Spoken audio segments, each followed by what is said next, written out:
Media మిత్రులకు నమస్కారం. ఈ నెల 19న నంద్యాలలో జరిగే బహుజన ఉద్యోగుల న్యాయబేరి జయప్రదం చేయమని బహుజన ఉద్యోగస్తుల్ని, ప్రొఫెషనల్స్ అంటే న్యాయవాదులు, డాక్టర్లు, ఇంజనీర్లు, సాఫ్ట్వేర్ నిపుణులు, చార్టెడ్ అకౌంట్స్, ఇతర వ్యాపార వర్గాలకు చెందినటువంటి బహుజన మిత్రుల్ని నంద్యాలలో జరిగే గోల్డెన్ ఫంక్షన్ హాల్ సభా వేదిక ఈ కార్యక్రమం యొక్క ప్రధాన ఉద్దేశం రాష్ట్రంలో జరుగుతున్నటువంటి రాజకీయాల్లో బలవుతున్నది ఎవరు? 2014 నుంచి ఇప్పటి వరకు ఆంధ్రప్రదేశ్లో బలహీన వర్గాలకు చెందిన దళిత, గిరిజన సామాజిక వర్గాలకు చెందినటువంటి ఉద్యోగస్తుల్ని వేధిస్తున్నటువంటి ప్రభుత్వాలు. ఈరోజు రాష్ట్ర వ్యాప్తంగా బహుజన ఉద్యోగులకు ఎవరికి ఏమి అన్యాయం జరిగినా రిజర్వేషన్ల పరిరక్షణ సమితి సంపూర్ణమైనటువంటి మద్దతిస్తూ వారి యొక్క సమస్య పరిష్కారానికి ముందుంటుందని ఈ మీడియా సమక్షంలో తెలియజేస్తూ, రెండవది, ఇప్పటి వరకు వివిధ కారణాల చేత తెలుగుదేశం పార్టీ అధికారంలో ఉంటే ఒక సామాజిక వర్గం లబ్ధి జరుగుతూ ఉంది, వైఎస్ఆర్సీపీ అధికారంలో ఉంటే ఇంకొక సామాజిక వర్గం లబ్ధి జరుగుతూ ఉంది. ఒక ప్రభుత్వ ఉద్యోగానికి ఈ కులాలు ప్రాధాన్యత ఎందుకు ఏర్పడింది? నిజంగా అవినీతి అనేటువంటిది ఎవరు చేసినా వారిని శిక్షించాల్సినటువంటి బాధ్యత ప్రభుత్వాలు తీసుకోవాలి. కానీ ఇక్కడ ముఖ్యమంత్రి ఏ సామాజిక వర్గానికి చెందిన వాడైతే ఆ సామాజిక వర్గం వారు తప్పు చేసిన వారికి పనిష్మెంట్ లేదు. ఐఏఎస్, ఐపీఎస్ అధికారులు మొదలుకొని కింది స్థాయి జూనియర్ అసిస్టెంట్ వరకు కేవలం దళితులు, బలహీన వర్గాలు, గిరిజనులు, అక్కడక్కడ మైనార్టీ ఉద్యోగులు మాత్రమే బలవుతున్నారు. ఈ విధానానికి స్వస్తి చెప్పకపోతే ఈ రాష్ట్ర ప్రభుత్వం కానీ లేదా ప్రతిపక్ష పార్టీల యొక్క మనుగడ ప్రశ్నార్థకమవుతుందని చెప్పి హెచ్చరిస్తూ ఉన్నాం. ఇంకా రెండవది, రాష్ట్ర వ్యాప్తంగా కావచ్చు, దేశవ్యాప్తంగా కావచ్చు, ప్రధాన అజెండా ఏమంటే దేశవ్యాప్తంగా 56% ఉన్నటువంటి బలహీన వర్గాలకు ఇప్పటి వరకు చట్టసభల్లో రిజర్వేషన్లు లేవు.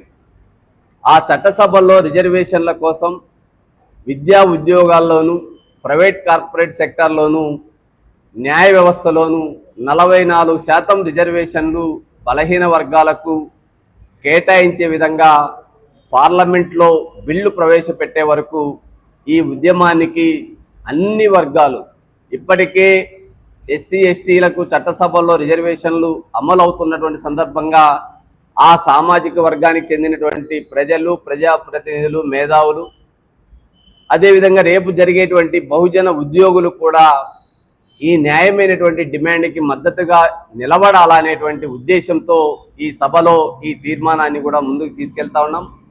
ఇంకా రెండవది, ప్రజలందరికీ ఈరోజు దేశవ్యాప్తంగా 2014 నుంచి 98,000 ప్రభుత్వ పాఠశాలలను మూతవేయడం జరిగింది. ఇవి పునరుద్ధరించాలా, తిరిగి ప్రారంభించాలా అని రిజర్వేషన్ల పరిరక్షణ సమితి కేంద్ర ప్రభుత్వానికి డిమాండ్ చేస్తూ ఉంది. అదే దామాషాలో ఆంధ్రప్రదేశ్లో 18,600 ప్రభుత్వ పాఠశాలలు మూతపడ్డాయి. దీనివల్ల గ్రామీణ ప్రాంతాల్లో ఉన్నటువంటి పేదలకు విద్య అనేటువంటిది దూరం అవుతుంది. ప్రైవేట్ కార్పొరేట్ శక్తులకు విద్యను వ్యాపారం చేయడానికి ప్రభుత్వం విద్యా వ్యవస్థను నాశనం చేస్తూ ఉంటే కారణం ఎవరు? కాబట్టి రిజర్వేషన్ల పరిరక్షణ సమితి ఒక్కటే డిమాండ్, ప్రతి గ్రామంలోనూ ప్రభుత్వ పాఠశాల ఉండాలా, మూతబడినటువంటి ప్రతి పాఠశాలను పునరుద్ధరించాలా. ఇంకా మూడవ పాయింట్, దేశవ్యాప్తంగా ప్రభుత్వ ఉద్యోగం అనేది చదువుకున్నటువంటి ప్రతి నిరుద్యోగికి ఉద్యోగం కల్పించాల్సినటువంటి బాధ్యతను ఒక హక్కుగా ప్రభుత్వాలు ప్రవేశపెట్టాలి.